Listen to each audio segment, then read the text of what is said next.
You are looking at Julian's pronunciation guide, where we look at how to pronounce better some of the most mispronounced words in the world, like this other curious word. But how do you say what you're looking for today? Hello, welcome to your new pronunciation videos. We're looking at how to say this word and more confusing names and vocabulary in English that can be confusing. Let's break down the pronunciation of this one. In British English in the UK, it's said as labourers, labourers. Stress on the first syllable. Now in American English in the US, the middle syllable, the b syllable, is skipped, essentially swallowed, sorry. Labourers is how the Americans would say it.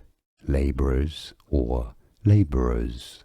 Yeah, did you get this? Could you hear the difference? Let me know in the comments. Like this video if you found it useful. Appreciate the support. More videos for you here to learn more correct pronunciations.